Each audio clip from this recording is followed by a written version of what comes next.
ইসমাইল আলাইহিস সালাম বলেন, বিবি রে, তোমারে নিয়ে আর সংসার করা চলবে না। কোন কি আমার সাথে না আপনার এত মোহাব্বত? হ্যাঁ, তোমার সাথে মোহাব্বত, সন্তানের সাথে মোহাব্বত, বন্ধুর সাথে মোহাব্বত, ভাইয়ের সাথে মোহাব্বত, প্রতিবেশীর সাথে মোহাব্বত। দুনিয়ার জমিনে এটা নিয়মই, সমাজ ব্যবস্থা যেহেতু আছে, সামাজিকতা আছে, কিন্তু সম্পর্কের যে একটা ধারাবাহিকতা, একজন মানুষের আল্লাহ এবং রসুলের পরে একজন পুরুষের সবচাইতে সম্মানী ব্যক্তি হলো তার মা বাপ। একজন পুরুষের কাছে আসমানের নিচে, জমিনের উপরে, মাপকাঠিটা মনে রাখবা যুবক ভাই সকল, আসমানের নিচে জমিনের উপরে মা বাবার, আল্লাহ এবং রসুলের পরে মা বাবার চাইতে সম্মানী তোমার কাছে যেন কেউ না থাকে, মোহাব্বতেরও কেউ যেন না থাকে। আমি একটা কথা, একটা স্কেল তোমার সামনে দিচ্ছি, এটা দিয়েই সারা জীবন মাপবা। আমাদের যেই সন্তানাদি আল্লাহ দেন, ছেলেও দেন মেয়েও দেন, তুলনামূলক ভাবে বাবার কাছে কিন্তু মেয়েদের আদর বেশি, ঠিক না? ঠিক। যদিও মেয়ে হইলে পোষাও, কিন্তু বাকি জীবন মেয়েদের প্রতি বাবার টান, বাবার প্রতিও মেয়েদের টান। বাহির থেকে আসলে মেয়েদের নজরই তাকে বাবার চেহারা, আর ছেলেদের নজর বাপের ভয়ের। বিশ্বাস হয় না? বাস্তব। ইব্রাহিম আলাইহিস সালামের ঘটনাটা মনে রাখতে হবে, খুব জানবেন। সম্পর্কের দিক থেকে বাবার কাছে একটা মেয়ে হইল তার প্রিয়। এই কথাগুলো ডানে বাম থেকে এনে যেই কথাটা আপনাদেরকে বুঝানো হইল, আমার উদ্দেশ্য মুসলমান, মা বাবা আমাদের কত আপনজন। আল্লাহ এবং রসুলের পরেই একজন পুরুষের কাছে সবচেয়ে সম্মানিত তার মা বাপ। বিবি সিরিয়াল পরে মা বাবার সিরিয়াল আগে। কিন্তু আমরা অনেক কপাল পুরা মুসলমান এমন দেখতে পাই, সিরিয়াল উল্টায় ফেলছে, মা বাবারে পিছনে নিচে, বিবি সাহেবের সামনে দেন। যেই কারণে মা বাবা আর বিবি সাহেবের মোহব্বতের ধাক্কার মধ্যে মা বাবা আলাদা হয়ে গেছে। কেউ বৃদ্ধাশ্রমে আছে, কেউ বাড়ি ছাড়া। বিবির মোহব্বতের সামনে তার মা বাপ টিকতে পারছে না। কিন্তু সন্তান যদি সত্যিই নেককার মা বাবার বাধ্য সন্তান হয়, মা বাবার মোহব্বতের ধাক্কার সামনে পৃথিবীর কারোর মোহব্বত টিকবে না।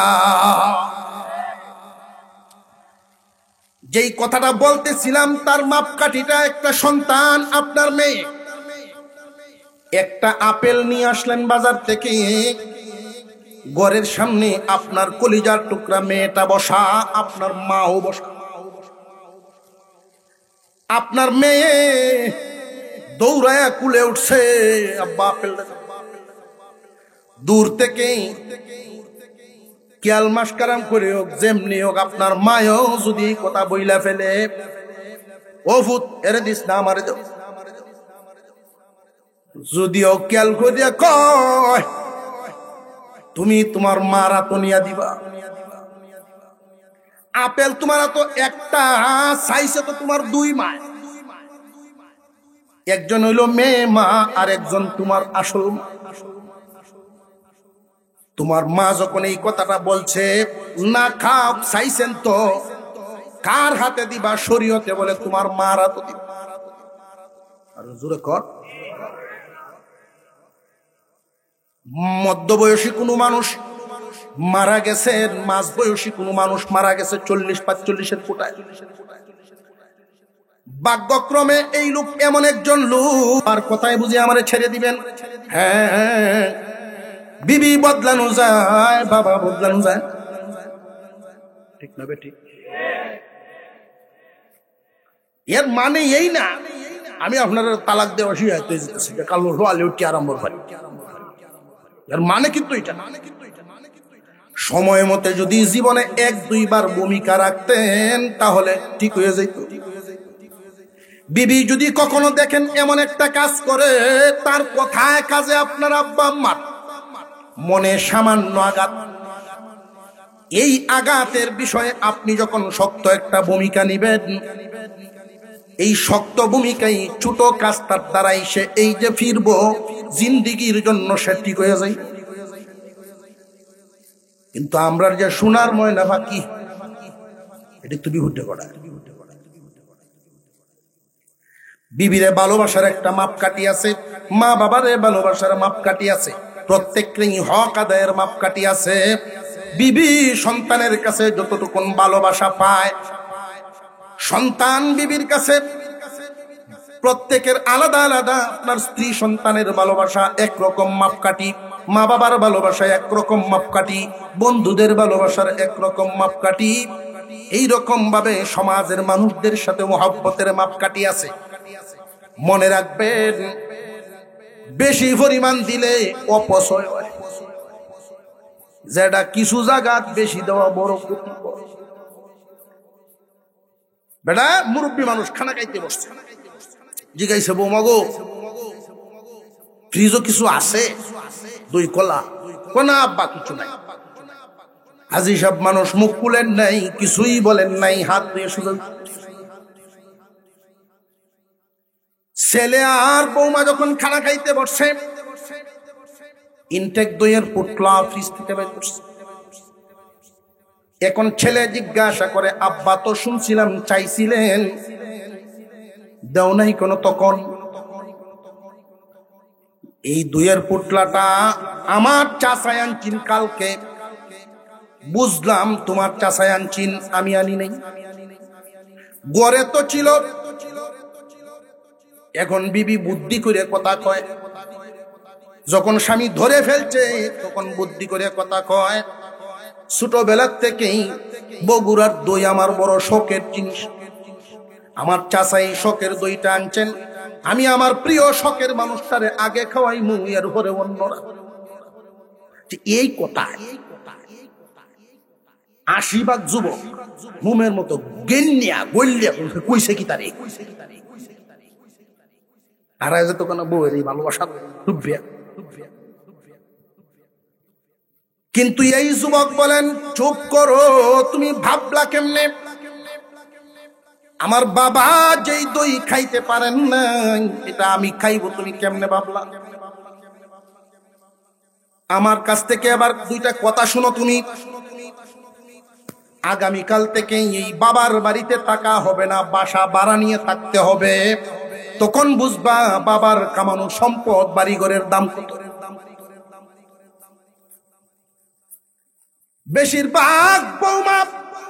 বেশিরভাগ বৌমাই শ্বশুর শাশুড়ির দয়া মায়ার বিটার উপরে থাইকা এদের উপরে জুলুম করে।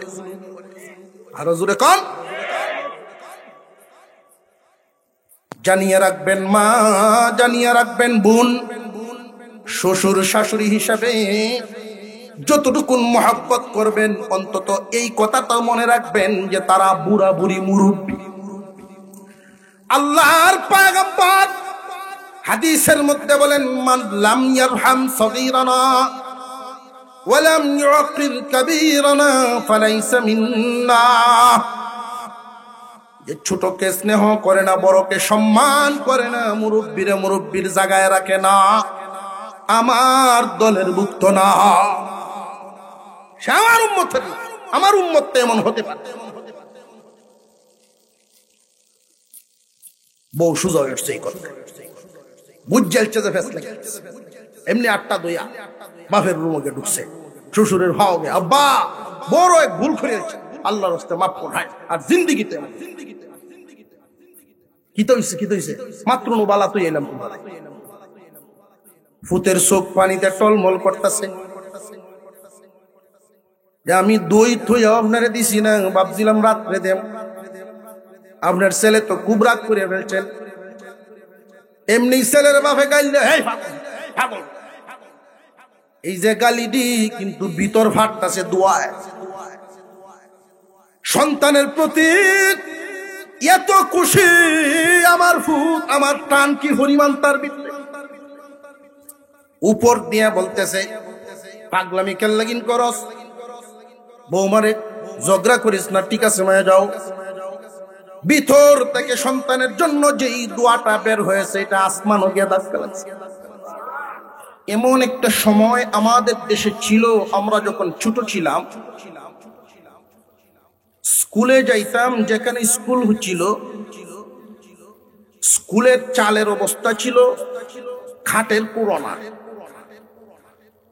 বাঁশের, এর উপরে টিন, বেড়াগুলো টিনের না চাটাইয়ের। আমরা যখন প্রাইমারি স্কুলে যাইতাম ছোটবেলায় ইউনিফর্ম ছিল না, ড্রেস ঠিকঠাক মতো পড়তে হবে, ইউনিফর্ম পড়তে হবে এরকম ছিল না। লুঙ্গি ভিন্দে গেছে স্কুলে, ভিন্দে যাওয়ার যে হাফ প্যান্ট এটা ভিজা, আব্বার লুঙ্গি ভিন্দে গেছে।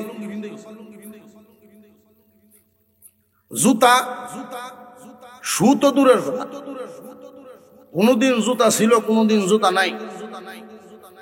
শুধু আমার ক্ষেত্রে না, সবার ক্ষেত্রে, বেশিরভাগ কোন দিন জুতা দুই হয় দুই। এখন বর্তমান সময়ের দিকে লক্ষ্য করে দেখেন, অর্থনৈতিকভাবে আমাদের দেশ অনেক অগ্রগতি। যে স্কুলগুলোর ঘরের অবস্থা ছিল তুফান ঠিক মতো একটু বাতাস দিলে এক গ্রামের স্কুল ঘরের সাল আরেক গ্রামে গেছে, এমন দৃশ্য গেছে না গেছে না। বর্তমান সময়ে যেই দৃশ্যগুলো আমরা দেখি সব দিক থেকেই আগের চেয়ে উন্নত। আগের যেই ঘর ছিল ঘর এমন না, ঘর বিল্ডিং। আগে ছাত্রদের যে পোশাক আশাকের অবস্থা ছিল এমন না, পোশাক অনেক উন্নত। ঠিক না ঠিক? ঠিক তো জামডি মাঝে আস্তে আস্তে পেতাছ, কথা কি মিল নাই? বাস্তবতার সাথে মিল আছে না নাই? আগে জুতা নিলে নিল না নিলে নাই, কিন্তু এখন জুতাও নিব, কোন স্কুলে শু ইউনিফর্ম সব নেই। দিন যত যাইতেছে সব কিছুর উন্নতি হয়, কিন্তু আজ থেকে 30 বছর 25 বছর আগের যেই সিনারি গুলো দেখতাম, আগের সেই দৃশ্যগুলো এখন আর দেখা যায় না। স্কুল বিল্ডিং হয়েছে, টিনের ঘর নাই, চাটাইয়ের বেড়া নাই। আগে তো আমরা এমনও ছিল 1-2 ক্লাস আম গাছের তলে, আর এখনকার সময় ফ্যান ঘুরে বাচ্চাদের জন্য নাস্তার ব্যবস্থা সরকারি, এটা সেটা কত কিছু দেয়। চতুর্দিক থেকে উন্নতির জোয়ার, কিন্তু আফসোস এবং পরিতাপের সাথে বলতে হয় নৈতিকতার পদপতন ঘটছে। আগে ওই যে কাপড় চোপড় তেমন গুছানো ছিল না, যেইখানে পড়তে যাইতো ওই ঘরটাও তেমন দামি উন্নত ছিল না, কিন্তু ওইখানে যারা পড়াশোনা করাইতেন এবং তখনকার সময়ে যারা করতে যাইতো শিক্ষকও ছিলেন সেই মানের, ছাত্রও ছিল সেই মানের। শিক্ষক যারা ছিলেন তারা কি বেশি ডিগ্রিওয়ালা ছিলেন? যে না না, শুধু শিক্ষিত হইলেই মানুষ হয় না, অনেক শিক্ষা দীক্ষা ডিগ্রিধারী অমানুষও আছে।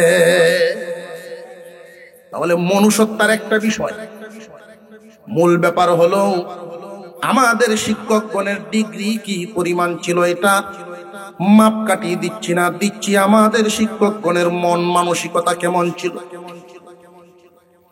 আমাদের শিক্ষকগণ যারা ছিলেন সব সন্তানদেরকে নিজের সন্তান মনে করতেন। আমাদের শিক্ষকগণ এমন ছিলেন, পরীক্ষার ফিস দিতে পারে না একজন ছাত্র। অফিস রুমের কোণা থেকে চেয়ারে বসে পেপার পড়তেছেন, উনি শুনছেন, শুনে এই ছাত্রটারে ডাইকে উনি চিনেন কার ছেলে, পয়সা দেওয়ার ক্ষমতা আসলেই নেই। ছাত্র বলছে ধান কাটা হইলে দেওয়া যাবে, এর আগে পরীক্ষা। স্যারে করছেন কি, হাতের ঘড়িটা খুলে দিয়ে দিচ্ছে, এই ঘড়িটা বিক্রি করে কাজে লাগায় ফিস্টে দিয়া দে, দেখবে জীবনে তুই বড় হইবে অনেক। এখনকার সময়ের দৃশ্য, স্যারের কাছে প্রাইভেট পড়লে ছাত্র ভালো, তার দিকে নজর দেয় একরকম, আর যদি স্যারের কাছে প্রাইভেট না পড়ে তার দিকে নজর দেয় আরেক রকম। আরেকটু জোরে কর।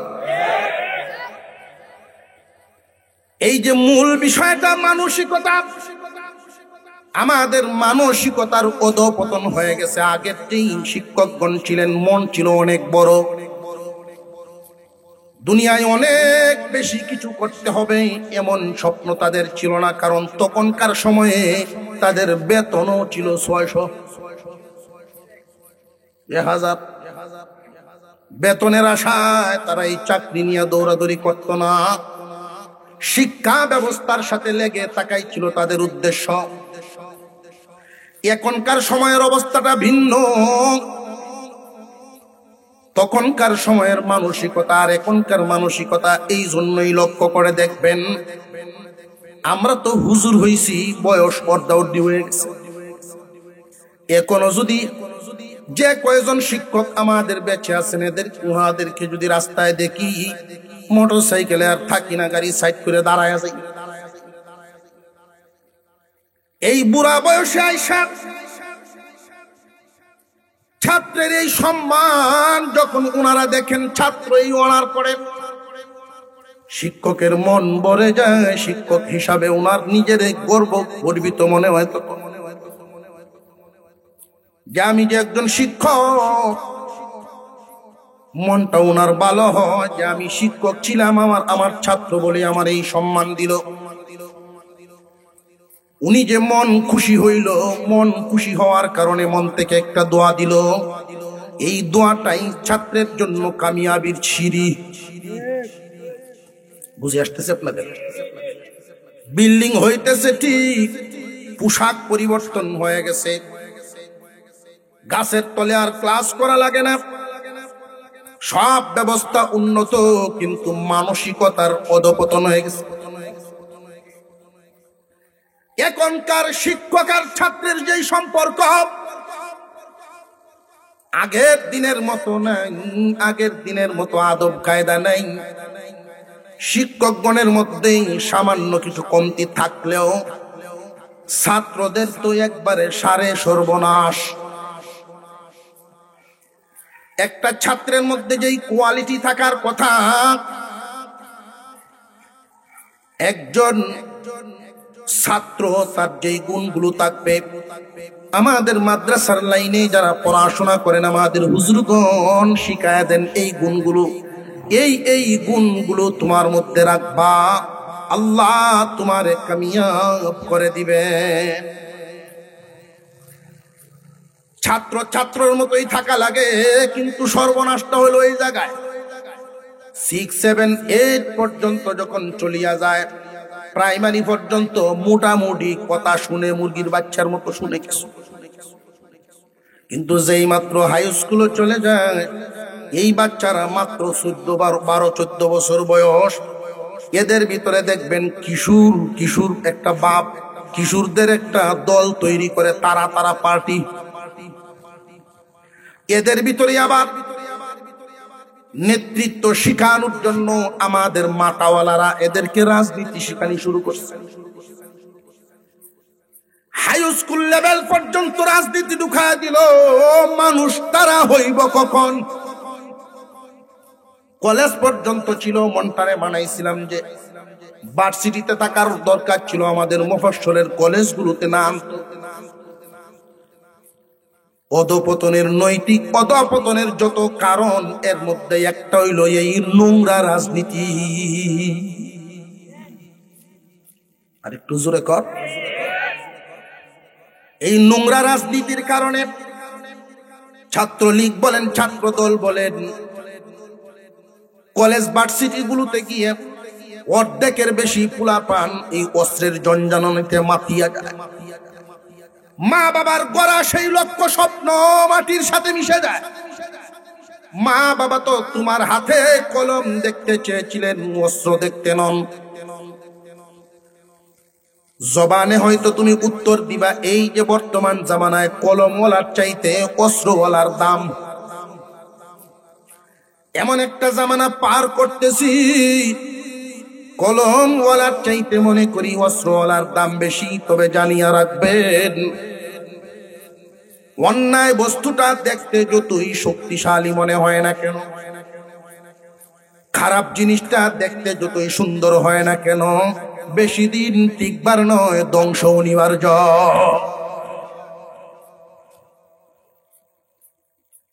আমরা মনে করতে পারি সমাজের মধ্যে সরল সহজ মানুষ আয় পেশাল গায়ে গেঞ্জামের মধ্যে যারা যায় না, কোন দলের নেতৃত্ব নিয়ে পেরেশানির মধ্যে নাই, মসজিদের কোন পদ তারে দিল এই চিন্তা তার মনে নাই, সমাজের দয় দরবার তারে কি চাপ দিল না দিল এই চিন্তা তার মনে নাই, এই মানুষগুলোরে আমরা মনে করি শিক্ষিত, কিন্তু সরল সোজা নিরীহ মানুষ মনে করি।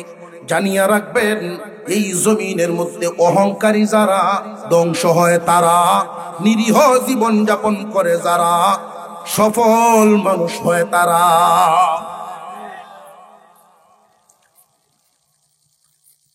মানুষের যেই নৈতিকতার অধপতনটা লক্ষ্য করেন, বর্তমান সময়ে মা বাবা নামক যেই একটা বস্তু, মা বাবা নামক যেই নিয়ামত, কুরআনুল কারীমের একখানা আয়াত তিলাওয়াত করেছি। মহান আল্লাহ পাক রব্বুল আলামিন এখানে একটা হুকুম দিয়েছেন। মুসলমান যুবক কান পেতে শুনেন, সময় খুব কম। প্রত্যেকটা মানুষ বেঁচে থাকলে জীবনে দুইবার অসহায় হয়। বেঁচে থাকলে প্রত্যেকটা মানুষ জীবনে কয়বার অসহায়? আরো জোরে কোন, জোর হয়েছে না? আমরা মিলতাম পারতাছিলাম, আমার সাথে আপনারা মিলবো হইতাছে না। একটু হুহা তো কম লাগতো, আমার সাথে যদি একটু হুহা বেশি করে তালটা না লইলে আমরা তো আলোচনা করে একটা দুষ্ট উঠতে। একটু জোরে কর বাবা, পড়া না তোমরা শিক্ষাটা করে হেরা উঠিতে দেয় তোমরা। 50-এর উপরে ময় মুরব্বী যারা, তারা একটু আস্তে আস্তে করলে মুরব্বী মানুষ জোরে শিক্ষাটা করে কোন বিভূত হলে। এর নিচে যারা হ্যাঁ না টিকবে ঠিক জোরে সুরে কম না পয়সা, সুবহানাল্লাহ আলহামদুলিল্লাহ জোরে সুরে কম রাজি। আমরার আওয়াজ যদি জামডি মারা আওয়াজ হয়, বাড়ি ঘর যারা আছে বেওয়াই লুয়ে গপ করতেছে, আজকে ওয়াজ উপলক্ষে বহু আত্মীয় স্বজন আইছে না, দুই বেওয়াই খায়া উঠিয়া কারো বয়ে দেখুন গপ যে আরম্ভ করছে, বিড়ি খায় ধোয়া উড়াইতেছে আরম্ভ করছে। আমরা আওয়াজে তারা বুঝতো মাঠ বলিয়া থেকে মানুষ। আমরা যদি জামডি বাজে বইয়ে থাকি মনে হবো কেউ নাই, হুজুর নাই, একলা চিল্লাইতেছে। মানুষ জীবনে কয়বার অসহায় থাকে? দুইবার। একটা হলো শিশুকালে, জন্মের পরে একটা মানুষ বড় অসহায়, চলতেও পারে না, বলতেও পারে না, যার চলাও নাই বলাও নাই, সে কি সহায় না অসহায়? পরনির্ভর, স্বয়ং সম্পূর্ণ না, পরনির্ভর। এই মানুষটাকে মা বাবা কি পরিমাণ যত্ন করে তাকে লালন পালন। আমরা এখানে যারা আছি প্রত্যেকেই তো এই সন্তান লালন পালনের পিছনে কিছু না কিছু তো সম্পৃক্ত আছে। মা এই যে শীতের দিনগুলো আসা শুরু হয়েছে, রাত যত গভীর হয়, সন্তান যত গভীর রাতেই উঠুক না কেন, মা কিন্তু ঘুমে থাকে না, সন্তানের চাহিদা পূরণ করে। পেশাব করে কাপড় ভিজায় ফেলছে, সাথে সাথেই কাপড় পাল্টায় দিতেছেন। সারা রাত এইভাবেই যায় মার। চোখটা লাগে আবার খুলে, চোখ লাগে আবার খুলে, এই হালতে তার সময় যায়। আর বাবা বেচারা যে ঘুমাইছে এমন না, বাবাও তো যদিও পাশের বিছানায় আসেন, একটু ভরে ভরে উড়াউড়িতে তারও কান্না ছুটে, তারও ঘুম ছুটে যায়, একটু ভরে ভরে ঘুরে কি হইছে কান দেখে।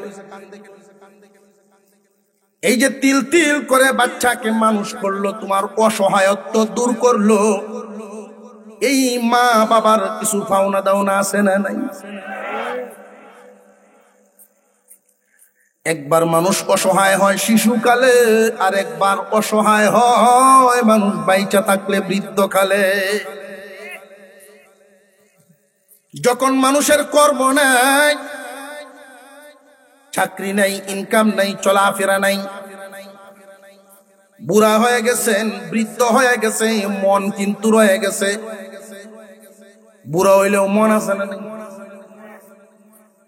তার মনে কিন্তু চায় বাজারে গেলে তার সমবয়সী বুড়া লইয়া 2-4 জন লইয়া চাকাই। ইনকাম তো নাই, মনের চাওয়া পূরণ করতে পারে না, বরং তার সমবয়সীরা কেউ যদি ডাক দেয়, আয়ো গো অমুক, এক কাপ চা খাই, শূন্য না শূন্য উনি আইসা বলেন, কারণ আজকে যদি খাই আরেকদিন খাওয়ানি লাগবে। মানুষ বুড়া হয়ে গেলে অসহায় হইয়া যায়, বরং আমি চিন্তা করে দেখেছি শিশুর চাইতে বুড়া মানুষ বেশি অসহায়। 2টা কারণ। 1 নাম্বার কারণ, শিশু তার চাহিদা পূরণ করতে পারে, বাবার কাছ থেকেও চাইতে পারে, মার কাছ থেকেও চাইতে পারে। বড় ভাই, চাচা, মামা যারই পায় তার চাহিদা পূরণ হবে। কিন্তু একজন বুড়া মানুষ যখন বৃদ্ধকালে পৌঁছে যান, অন্যরা তো দূরের কথা, প্রশ্নই ওঠে না। তুমি সন্তানের কাছে চায়া নিতেও ওনার জিহ্বা ঘুরে না। তুমি সন্তান প্রতি মাসে প্রচুর পরিমাণ পয়সা কামাও, তোমার আব্বা জানেন, এরপরেও তোমার কাছ থেকে চায়া নিতে একজন আত্মসম্মানওয়ালা বাবার জিহ্বা ঘুরে না।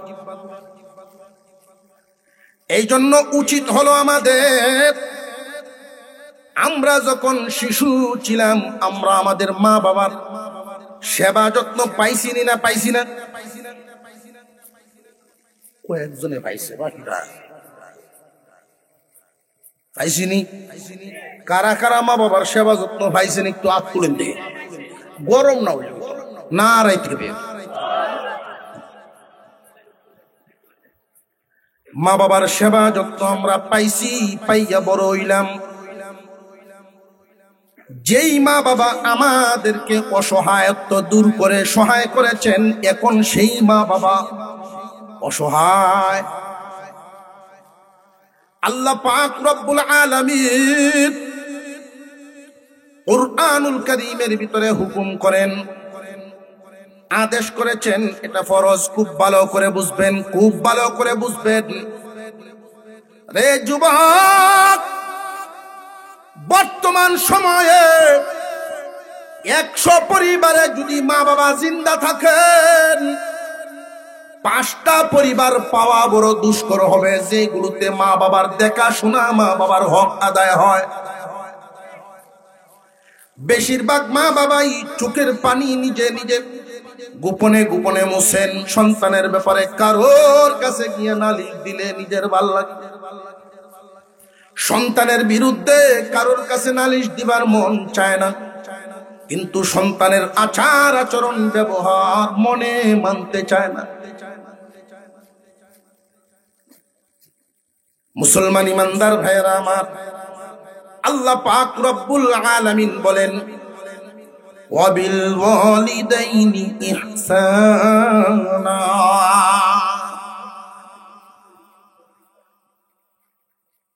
রে দুনিয়ার যুবক, তোমরা তোমাদের মা বাবার প্রতি ইহসান করো। কি করা? আরো জোরে, আরো জোরে।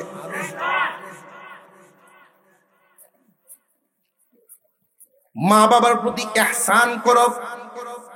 কোন মা বাবা সন্তানের কাছ থেকে ইহসান পাওয়ার আশায় কিন্তু আমরা পালে নাই। আমরা এখানে যারা আছি, আমাদের মা বাবাই যে আমরা পালছেন, বা দুনিয়ায় অন্যান্য মা বাবায় সন্তান পালেন, লক্ষ্য করে দেখবেন কোনদিন সন্তান কামাই করে খাওয়াইব, সন্তানের কামাই খাইব, এই আশায় মা বাবায় সন্তান পালে না। যদি এই কারণে কেউ সন্তান পালতো, জগতের মানুষ যদি এই উদ্দেশ্যে সন্তান লালন পালন করত, মুসলমান ইমানদার ভাইয়েরা আমার লক্ষ্য করে দেখবেন আতুর লুলা ল্যাংরা কানা এই জাতের সন্তান কেউ পালল না। বরং লক্ষ্য করে দেখা যায় সন্তান যদি দুর্বল হয়, অসুস্থ হয়, মা বাবার দয়া আরো বেশি হয়।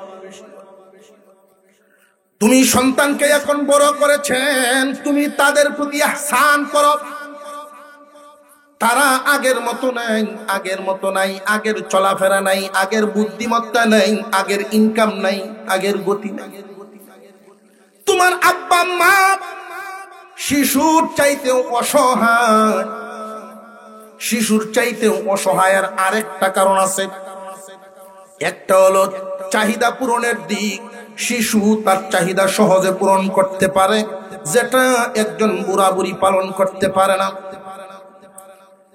দুই নাম্বার কারণ, লক্ষ্য করে দেখবেন একজন শিশু যদি পেশাব করে বা পায়খানা করে, পেশাব করুক আর পায়খানা করুক, মা যদি আসতে দেরি হয়, পাশের ঘরের বা যে কেউ তারে টান দিয়া খুলে নিতে পারে, পেশাব সাফ করা একটা কাপড় পরায় দিতে পারে। কিন্তু তোমার আব্বা মা বা একজন বুড়া বুড়ি মানুষ যদি বিছানায় পড়ে যান, পেশাব করেন, আপনজন নির্দিষ্ট ব্যক্তিরা গিয়া তারে যদি উদ্ধার না করেন, পরিষ্কার পরিচ্ছন্ন না করেন, ঘন্টার পর ঘন্টা পেশাব পায়খানায় পড়ে থাকবে, উদ্ধার হবে না। এই জায়গায় শিশুর চাইতে তোমার মা বাপ অসহায়।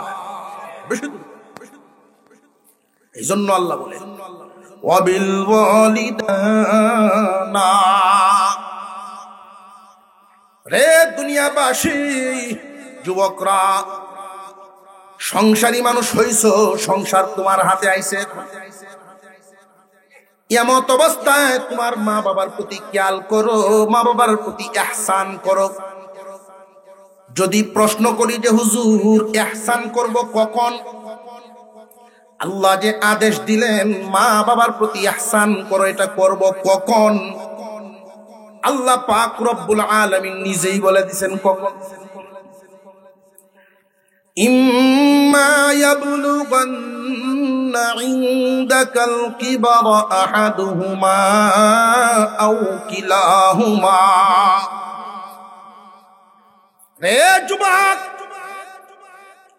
যদি তুমি সংসারী হইছ, বড় হইছ, এখন তোমার মা বাবা দুইজনের দুজনকেই যদি পাও, বা দুইজনের যে কোনো একজনকে পাও বার্ধক্য অবস্থায়, তাদের বুড়ার হালতে যদি পাও, যদি পাও কেন রে ভাই, সমাজের বেশিরভাগ মানুষই পায় না। সন্তান এখন প্রতিষ্ঠিত হইছে, ইচ্ছা করলে মা বাবারে 1000 2000 খরচ করে কোনো ঘুরতে পারবো, মা বাবার পিছনে 5000 খরচ করতে পারবো। এই সামর্থ্য যখন তোমার হইছে, বেশিরভাগ মানুষের ক্ষেত্রে তাকায়া দেখো, এই পরিমাণ সামর্থ্য হইলে এতদিন মা বাবা আর বাচ্চা থাকে না। যদি তোমার মা বাবা বাঁচিয়া থাকেন, দুইজন বা দুজনের যে কোনো একজন, নিয়ামত মনে করবা, নিয়ামত মনে করে ইহসান করবা। ইহসানের চাদর ইহসানের ছায়াটা তাদের উপর প্রশস্ত করে দিবা, তোমার দয়ার ছায়াটা মা বাবার উপরে প্রশস্ত করে দিবা। মুফাসসিরিনে কেরাম বলেন, মানুষ যদি প্রশ্ন করে ছায়াটা প্রশস্ত করব কেমনে, কেমনে চললে, কেমনে বললে মা বাবার প্রতি ইহসান করা হয়, ইহসানটা আমরা করব কেমনে? এক কথায় উত্তর মনে রাখবেন, অসহায় কিন্তু মানুষ দুইবার হয়, একবার শিশুকাল আর একবার বুড়াকাল। আমার মা বাবা এখন অসহায় অবস্থায় আছেন, আমি কিন্তু ছিলাম এক সময়। মা বাবার উপরে ইহসান করব কেমনে? তুমি শিশু থাকাকালীন তারা তোমার উপরে করছে যেমনি, বুঝে আসছে? তারা তোমার উপরে যেইভাবে ইহসান করেছেন, তুমিও সেইভাবে ইহসানের চাদর বিছায়া রাখো। তোমার আব্বা আম্মা খেয়াল করতো তুমি কি দিয়া খাও, কি দিয়া খাও না। এক জাত দিয়া যদি ভাত না খাইছো, তোমার মা পাগল হইয়া আর এক জাত বানাইছে। খানার প্লেটটা নিয়া এক রুম থেকে আরেক রুমে যায়, আরেক রুম থেকে আরেক রুমে যায়। এমন দৃশ্য, এমন সিনারি চোখের সামনে আসে না? তোমার আব্বা আম্মা যখন বার্ধক্যে পৌঁছে যাবে যুবক, তুমিও তাদের দিকে খেয়াল রাখবা। তোমার আব্বা কি আগের মতো খান নাকি রুচি কমে গেছে? তোমার বাবা যখন বুড়া হয়ে গেছেন, মা যেহেতু বৃদ্ধা হয়ে গেছেন, রুচি কমবেই। সুতরাং তরি তরকারির দিকে শুধু নির্ভরশীল না করে তুমি সন্তান খালি কলাই না রাখবা, আলাদা একটু গুড়াই না রাখবা। পাহাড় পরিমাণ পয়সা লাগে না। ওই যে আগে বলছিলাম নৈতিকতার অধপতন হইছে, মন মরে গেছে, নীতি আদর্শ মরে গেছে, মনে নেই, মারা গেছে। মনটা যদি ঠিক রাখে বেশি খরচ লাগে না মা বাবার সন্তুষ্টি হাসিল করতে। এক আলি কলা এনে দিলেন আব্বা বা আম্মা, নিন এটা দিয়ে ভাত খায়া শেষে এক মুঠ ভাত বেশি খাইতে পারবে। ওফু তোমার তুই পয়সা কম, আমরা দোয়া করলে তো আল্লাহ দিব। তোমার তো পয়সা কম কথাটা মুখ দেখ হইছে যে কি দরকার আছে, অন্তর খুশি হইয়া তোমার জন্য দোয়া আসমানও তুমি কথা বুঝে আসতেছে। আপনি হাওড় তুই আইলেন, দুহান তুই আইলেন, 10টা 11টার সময় খানা খাইবেন, খানা বাড়ছে, বাচ্চারা বা আপনার বিবিরে জিগাইবেন আম্মা কই বা আব্বা কই, খাইছেন ওনারা? যদি খায়া থাকেন আলহামদুলিল্লাহ, না খাইলে তুমি খুঁজে লইয়া একসাথে লইয়া বলে। মা বাবা এই যে কথাটা জিগাইবেন যে আব্বা বা আম্মা খাইছে, পাশের রুম থেকে যদি শুনেন, পাশের রুম থেকে শুনলেই কলিজা ঠান্ডা। মা বাবার প্রতি তোমার নজরটা, আগের মানুষ যেই পরিমাণ নজর দিত এখনকার মানুষ এই পরিমাণ নজর দেয় না। ওই যে শুরু করছিলাম, নৈতিকতা মরে গেছে। শিক্ষিত হচ্ছে মানুষ কিন্তু মানুষ হচ্ছে না। অনেক কলমওয়ালা মানুষ লাঠিওয়ালা না, অনেক শিক্ষিত কলমওয়ালা মানুষ মা বাবারে বৃদ্ধাশ্রমে দিয়ে। বরং বর্তমান দেশের যেই জরিপটা, আমাদের দেশের জরিপে যেটা আমাদের সামনে আছে, বৃদ্ধাশ্রমগুলোতে কোরআন হাদিস পড়নেওয়ালাদের মা বাবা নাই। সহি শুদ্ধভাবে শুধু কোরআন শরীফ পড়ছে এমন মানুষের মা বাবাও নাই। হাফেজ আলেম তো দূরের কথা, মসজিদের ইমাম বা মুয়াজ্জিন এটা তো অনেক দূরের কথা, অসম্ভব। সহি শুদ্ধভাবে শুধু কোরআন শরীফ ছোটবেলায় মা বাবায় শিখাইছেন এমন সন্তানও তার মা বাবারে সেখানে দেয়। দেয় কারা? এমন শিক্ষিত বানাইছে, দেশের পড়া শেষ করছে, কলমের এক কুসায় হাজার হাজার কোটি যে কামাইছে, কলমের কুসায় দৈনিক হাজার হাজার টাকা যারা ইনকাম করতে পারে, টাকা পয়সার অভাব নেই, কিন্তু নৈতিকতার অভাব। এই কারণেই মা বাবারে নিয়ে একসাথে থাকার পারে না, মা বাবাকে বাড়ি থেকে বের করে বৃদ্ধাশ্রমে দিছে। ওরা শিক্ষিত হইছে ঠিক, কিন্তু মানুষ হইছে না। আর একটু জোরে করে মা বাবার প্রতি ইহসানের চাদরটা আমরা বিছাইব প্রশস্ত কেমনে, যে তারা বিছাইছিল যেমনে। যার যার ইনকাম অনুযায়ী কথাটা মনে রাখবে। আপনার আব্বা আম্মা যখন বার্ধক্যে পৌঁছে গেছেন, সংসার তাদের হাতে নাই, সংসার তাদের হাতে নেই।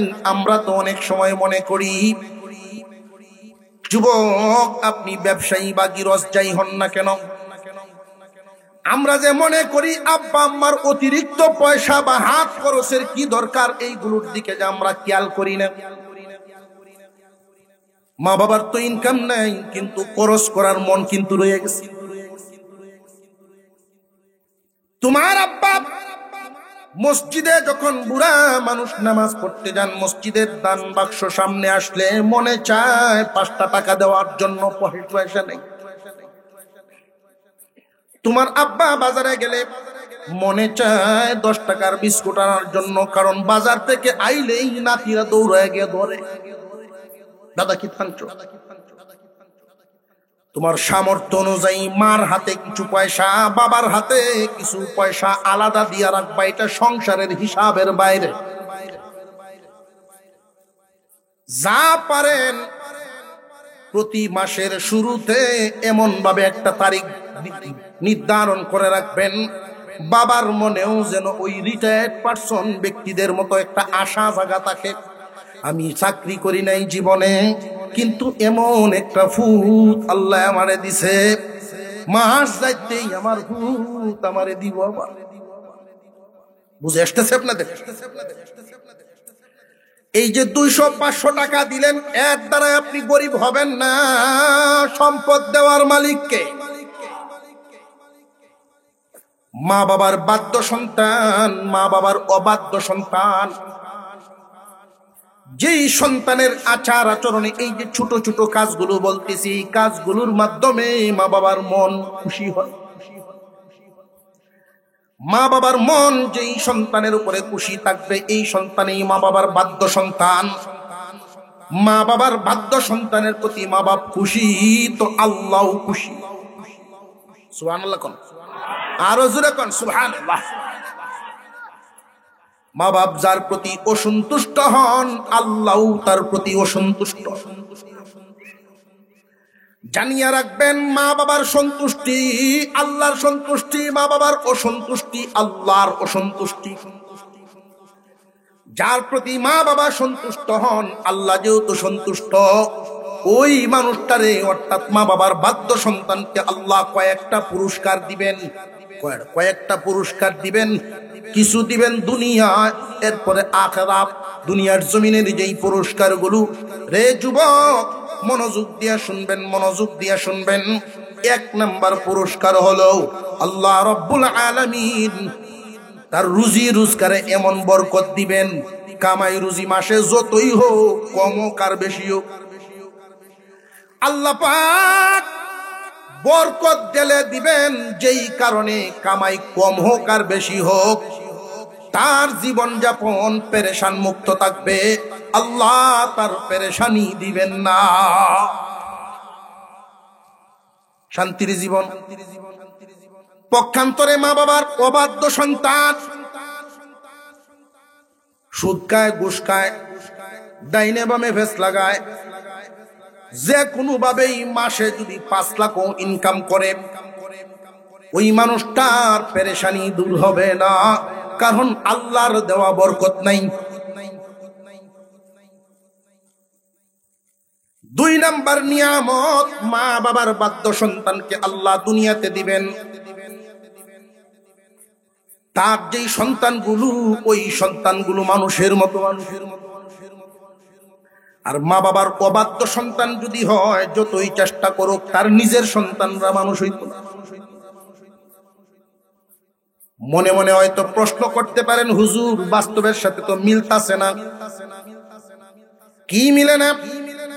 আমাদের পাশের বাড়ি বা পাশের গ্রামের পরিচিতদের মধ্যে অনেক মানুষ এমন আছে মা বাবার সাথে মিল নাই, মা বাবা আলাদা আছেন, মা বাবার সাথে মিল নাই, অথচ সন্তানগুলো ভার্সিটি।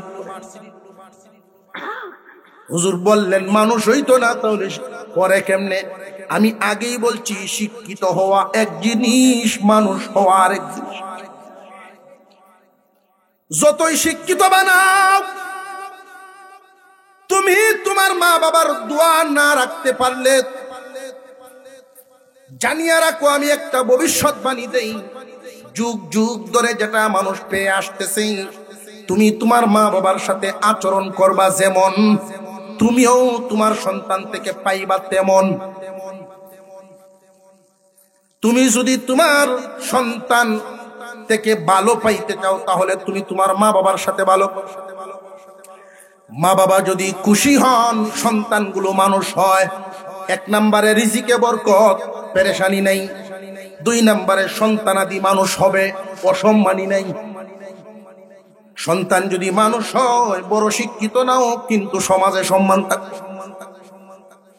আপনারা চোখ বুঝি জিমাই ওয়াজ বুঝতেছেন, ঠিক আছে, এটাও আমি বুঝতেছি, কিন্তু আমার সাথে সঙ্গ দিলেন না।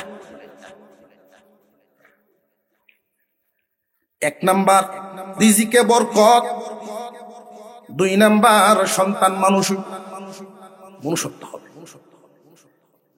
কোন মুরব্বী কোনদিন আপনার কাছে বিচার দিবে না যে কি ফায়দা করছো, কি ফালছস রে বেটা, আমার সালাম দেয় না, কথা শুনে না কোন মুরব্বী কথা। বরং তোমার কান গুনি এমন কথা শুনবে যেই কথা শুনলে হৃদয়ে খুশি হয়। 3 নাম্বার নিয়ামত, মা বাবার সন্তুষ্টির কারণে আল্লাহ তোমারে দিবেন। যতদিন দুনিয়াতে বাইচা থাকো, এমন কঠিন কোন রোগ আল্লাহ তোমারে দিবেন না, যেই রোগ হইলে পরে মানুষের কাছে বোঝা হয়ে যাও। আল্লাহ পাক রোগ থেকে বাঁচায় রাখবেন। 3টা নিয়ামত দুনিয়াতে পাইলাম।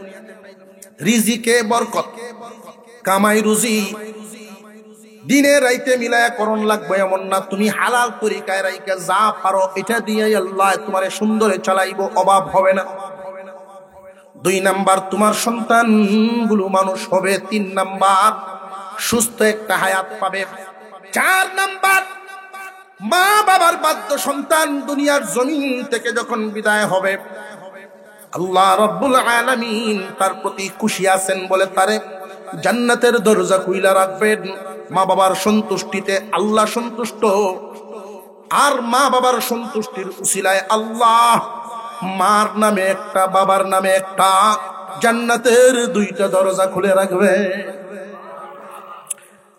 বর্তমান সময়ে আমরা যেটা লক্ষ্য করি, অনেক মহিলা মা বোনরা হয়তো আমার এই কথায় বেজার হইতে পারে, বেশিরভাগ যুবকরা মা বাবার খেদমত, মা বাবার হক আদায় করতে পারে না। যতগুলো কারণ, এর মধ্যে একটা হইল হেডমাস্টার। এই ঘরের বিবি বাধা হইয়া দাঁড়ায়। মহিলা মা বোনরা হয়তো অনেকেই খুব আছে, এই বেড়ারে করতে আনছে দেশকে আর হুজুর আছেন। জানিয়া রাখবেন, আমার এই কথাটা পুত্রবধূরা অপছন্দ করব, কিন্তু শাশুড়ির ভূমিকায় যারা, তারা পছন্দ করবে। আজ থেকে 20 বছর পর তুমি বোন যে সময় শাশুড়ি হইবা, ওই সময় তুমি তখনকার মানুষদের কইবা যে রাজীবপুরি আছে না, যদি বাচ্চা থাকে এই ওয়াজ দিয়ে আবার আন্যা করা। কারণ আজকে তুমি বৌমা, কালকেই বুঝে আসতেছে। আল্লাহ পাক রব্বুল আলামিন মানুষের উপরে রহম করবেন মানুষের কর্মের কারণে। বহু যুবক মা বাবার থেকে দূরে সরে থাকে, বিবির সন্তুষ্টির দিকে তাকায়। যুবক রে, বিবি ছাড়লে বিবি পাওয়া যায়, বিবি বদলাইলে বিবি পাওয়া যাবে, মা বাবা বদলানির নাই। ইব্রাহিম আলাইহিস সালাম একটা চিঠি লিখছেন ইসমাঈল আলাইহিস সালাম, চিঠিটা লিখছেন পয়গম্বর খলিলুল্লাহ ইব্রাহিম আলাইহিস সালামের কাছে।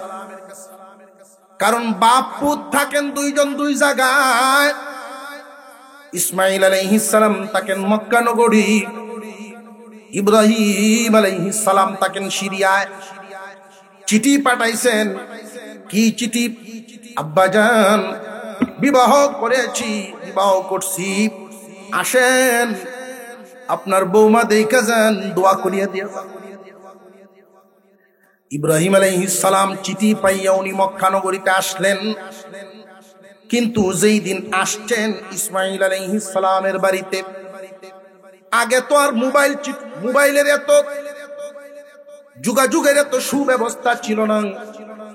যেই দিন আয়া পৌঁছছেন এই দিন ইসমাঈল আলাইহিস সালাম দিনই কোনো কাজে কোথাও গিয়েছেন।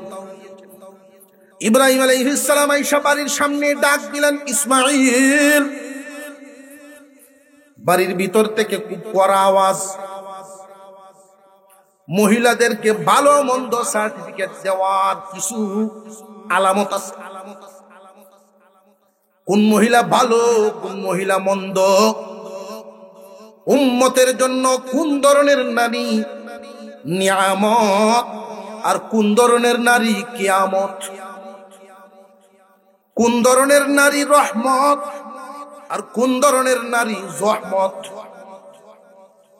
কোন ধরনের নারী আরাম জিন্দিগি সুখের আর কোন ধরনের নারী জিন্দিগি গজবের। এটার আলামত চোখের সামনে রাখলেই পরিষ্কার বোঝা যাইবে। আল্লাহর খলিল ইব্রাহিম আলাইহিস সালাম আওয়াজটা শুনেই আল্লাহর নবী। অনেক সময় মানুষ হয়তো ভাবতে পারে যে হুজুররা কি তা বুঝে, হুজুররা ডাইন বাউ তেমন বুঝে না, ইশারা ইঙ্গিত দিয়ে কত কিছু আমরা বুঝাইতে চাই।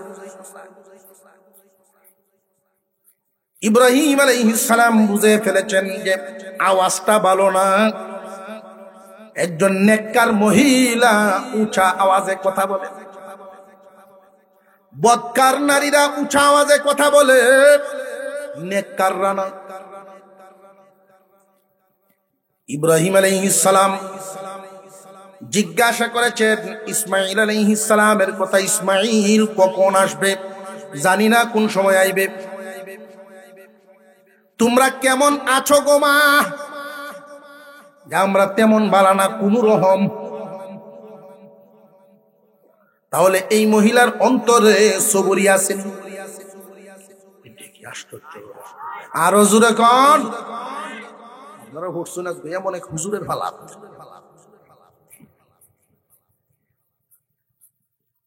অনেকেই কথা যদি জিজ্ঞাসা করা হয় কেমন আছেন, মুসলমানের উত্তর হবে আলহামদুলিল্লাহ ভালো আছে। এরপর হইল হালত। সর্ব হালতেই কার শুকর, কার শুকরিয়া? কেউ কেউ মনে মনে করতো হ্যাঁ শুকরিয়া আদায় করার নেই, ডায়াবেটিস করে বলা এত কিস্তা খাইতাম পারি না। তোমার ডায়াবেটিস, নিচের দিকে তাকায় দেখো তোমার মতো অনেক রোগী কিডনি নাই। মুসলমান ভাইয়েরা আমার, মুসলমানি জবান, মুসলমানি চলা, মুসলমানি আচার আচরণ থাকা। কেউ যদি জিজ্ঞাসা কেমন আছেন, প্রথমে কি হবে উত্তর? আরো জোরে কান। মুসলমানে উত্তর এমন দেয় না, কদহরুন আসি মুডামুডি, মুডামুডি বলে। সকালে যে শীতকাল আইতেছে, মানুষ হাঁটে সকালে, পাশাপাশির বাসা দুইজন আটতেছে রাস্তার সাইডে। এইবার জিগাইছে ভাই সাহেব কেমন আছেন? মুডা স্বাস্থ্য কমানোর লেগে না হাঁটে, হ্যাঁ আসি মোটামুটি। সেই সাইডে দেয় পাশের বাসা মহিলা যাইতেছে, এই ভিডিও সেই ভারটাকে কয় চরিত্রটা ঠিক করে লাভ। বুড়া হইছ চরিত্রটা ঠিক কই ঠিক আমি কিতা কইছি আপনাদের পাশাপাশি বাড়ি ঘর থাকলে বেশিরভাগ মানুষ কাজে কীর্তন পায় এরা সমাজের ভালো মানুষ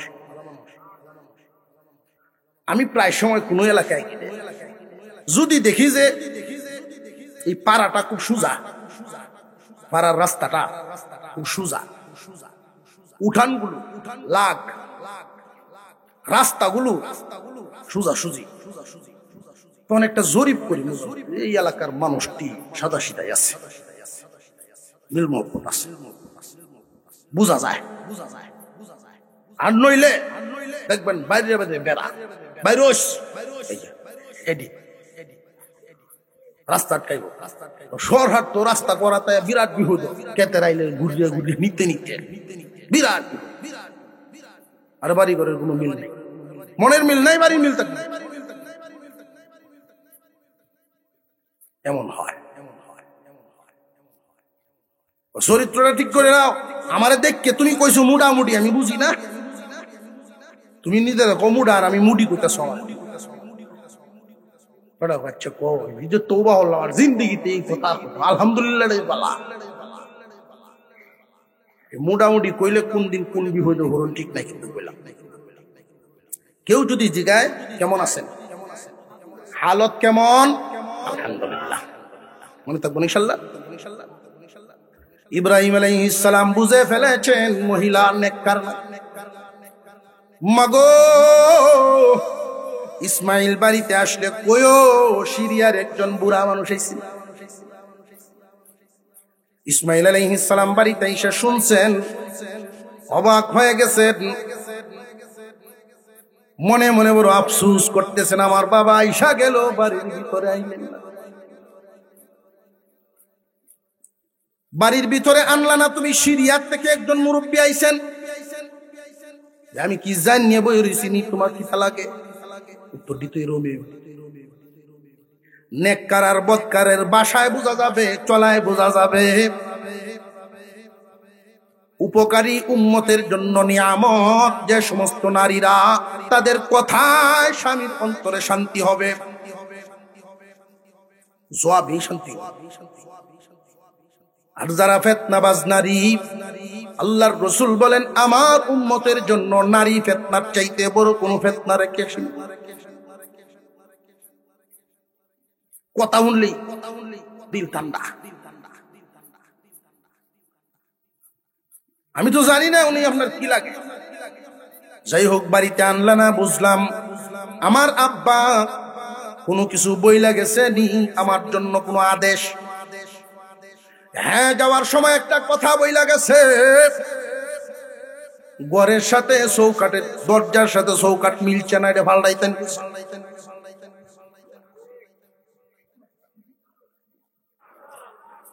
ছোট ছোট এই কাজগুলোর মাধ্যমে মা বাপ খুশি হয় আরেকটা কথা বলেই আমার আলোচনা শেষ কেউ যদি চান সন্তান বাধ্য হোক সন্তান ভালো মনের মানুষ হোক তাহলে একটা কাজ করবেন আপনার ছোট সন্তানটাকে পাশে নিয়ে আপনার সন্তানরে সামনে রাইখা মা বাবারে পাও টিপে দিবেন মাথা টিপে দিবেন মা বাবার হাতে মাথায় তেল লাগায় দিবেন আপনার ছেলে মেয়েটা দেখতো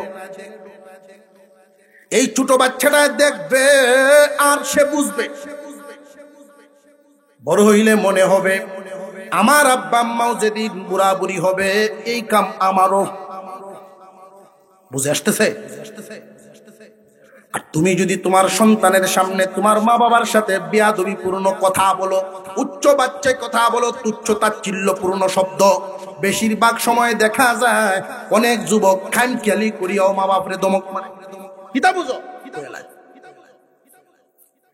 রে যুবক কুরআনুল কারীমে আল্লাহ পরিষ্কার নিষেধ করেছেন সাবধান মা বাবারে ধমক দিয়া কথা বলতে পারবা না সামান্য চাপ সামান্য আঘাত দিয়া বিরক্তির আওয়াজে কথা বলতে পারবা মা বাবার সাথে কথা বলবা সর্বোচ্চ সম্মান সূচক ভাষা কারণ তোমার কাছে সবচেয়ে সম্মানী মা বাবা আমরার কাছে সবচেয়ে সম্মানী হুর হুর। জানিয়ে রাখবেন, মারে খুশি করলে, বাবারে খুশি করলে মাত্র 100 টাকার ফল আনলেই যে কলা গুড়, আর হোর বাড়ি টাক ভরে ফল লইয়া যায়। বেশি তো বেশি ফাইলে এটা ফাইতেন পারেন, এটা আমার পাগল জামাইটা, জামাই তো আরো আছে, তো এটা আমার পাগল জামাইটা টাক ভরে নি শুনছে, এর বেশি কিস্তা। আল্লাহ আমাদেরকে সহি বুঝার তৌফিক দেন। আরো জোরে বলেন আমিন।